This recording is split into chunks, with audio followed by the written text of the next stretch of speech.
Kami po ay narito ngayon sa inyong harapan upang ipakita sa inyo ang aming mga naging karanasan sa aming senior high school journey. Ito ay isang kwento ng mga pagsubok, tawanan at pagkakaisa. Bilang mga mag-aaral, kami punong-puno ng mga pangarap, ngunit hindi lahat ay naging madali. May mga pagkakataong dumadating na sa puntong kahit kami-kami ay nag-aaway at nagsasagutan, ngunit nagtutulungan. Naroon na ang mga bangayan, hindi pagkakaisa, sagutan at inisan tuwing nagpa-practice.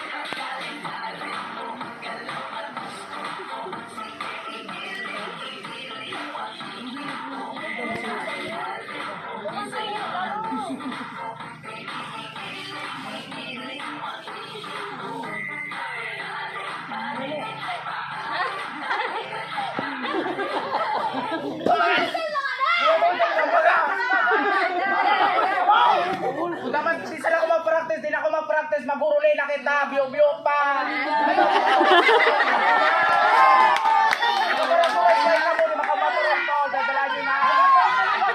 Hindi niya talaga niyo sinabi niya talaga Ang isa sa pinaka hindi namin malilimutang ala-ala ay nung kami ay grade 11. Meron kaming isang kaklase na nag-picture habang lahat kami ay tunog sa loob ng aming silid-aralan at pinost ito sa social media. At sa hindi inaasahang pangyayari, ito ay nakarating sa aming principal at kami pinagalitan. Tara. Si Sisa nag-upload. Si Sisa nag-upload sila. Asa sa Sir Joe? Na pwede i-capture, isip na ka mo. Ay, aram na. Pagkalong dito pa. Hindi ko lang pagsistigan sa Yan, sipat pala sa salarin sa capsule. Wala aram ko na pa. Kaya kita nag-isa. Sorry naman. Kaya kasi advisory ni Kaya kita nag-isa ni ganito. Advisory ni Cindy. Kinabukasan. Good morning, everyone! Morning, Good morning, everyone! Morning, Yung Jonah. Good morning, Okay, let's take your seat. Let's take it.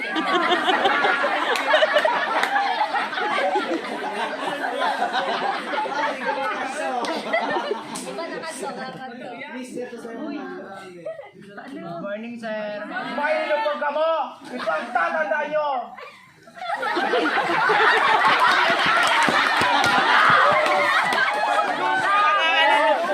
Mahilo po ka mo. Ito ang tatandaan nyo. Huwag kayong umasa na dadaan kayo sa butas ng karayong.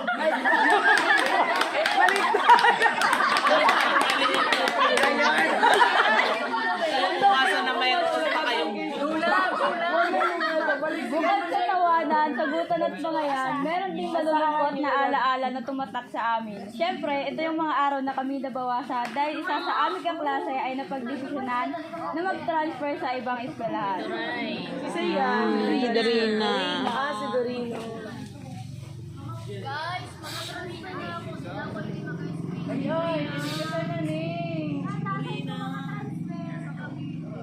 Bakala ka, uwi mo bakala. Bakala ka, uwi mo. Bay na, wala na sa focus na ano.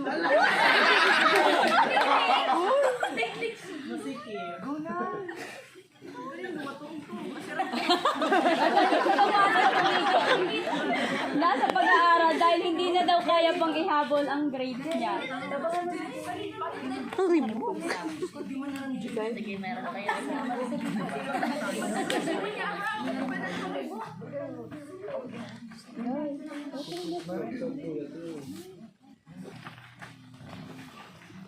Moy, tinagid ako mo'y magaling. Kaya pa yan, Moy. Kaya pa makapit. Amot ka si Moisa. Kaya pa yung nag-comply, Moy. Hindi naman gate kaya mo.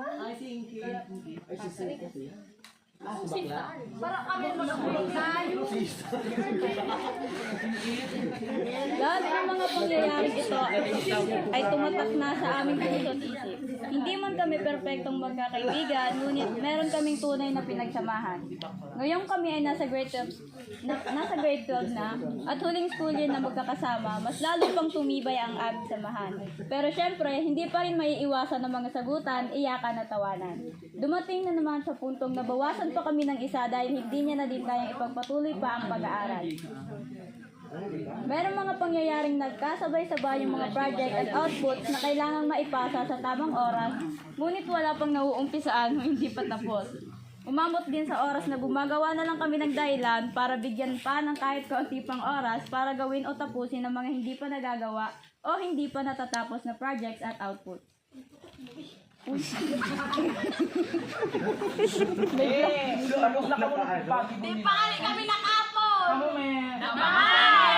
Tapos! Umangalan ka na naman!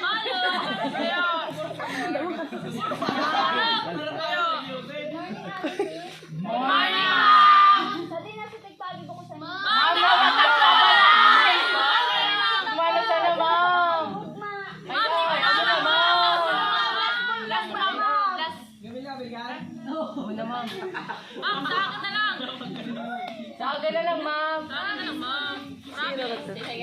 Si Ma'am Joanne gayon. Tama din na yun. At meron ding pangyayari na sa sobrang daming kailangang tapusin ay gabi na bago makauwi sa kanya-kanyang bahay.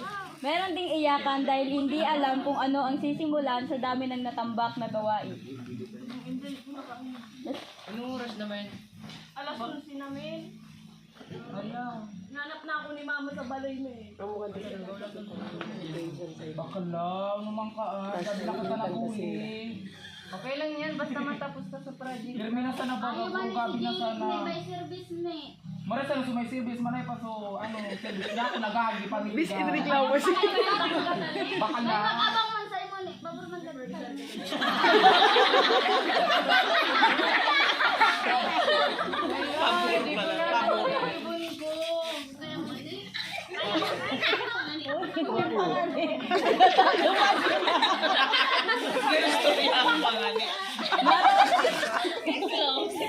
Naroon din na palagi kami napapagalitan dahil palagi madumi ang room namin.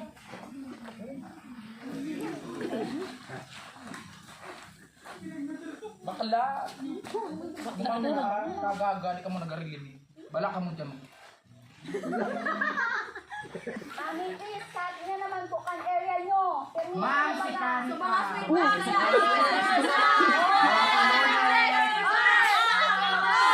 Parang ko ikakalaw ako.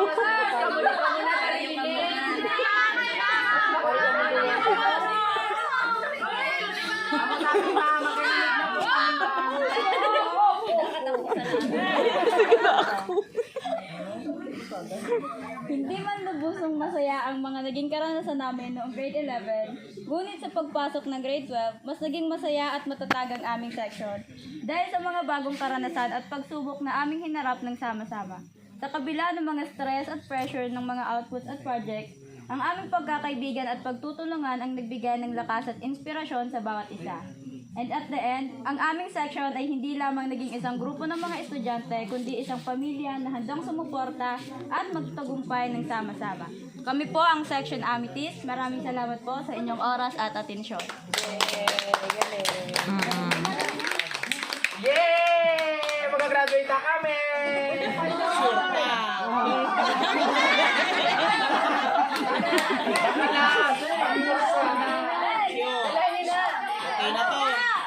Ayusin na ako namin. Ayun na, ayun na. Naluman. Nandito ka, Jero. Kaya kang bulong Jiro. Kaya bulong si Jiro. Kasi papa niya. Kasi papa niya, si Lulo niya pala. Kaya saan si Lulo? Todo, Jerome.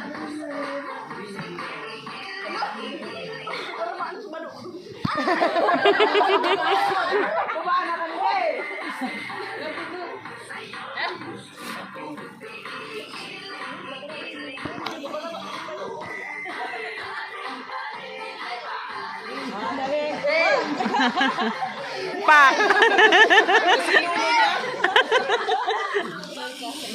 Ayun na, sige. Igiling mo pa.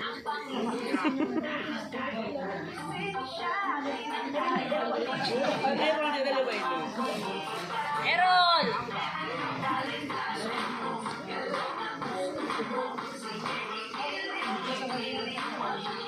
Kita kami magana naman.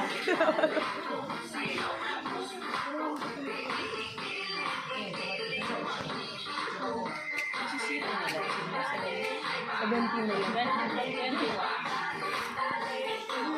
Makita mo ang difference. Kasi, ano, while they are achieving, kaya din nagagawa sila. Meron nagiging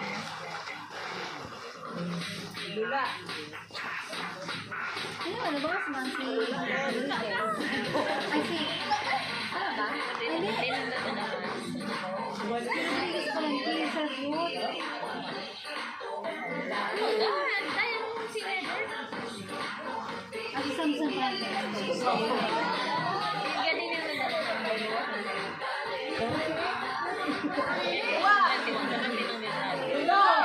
Pero sa sa'yo mo tayo.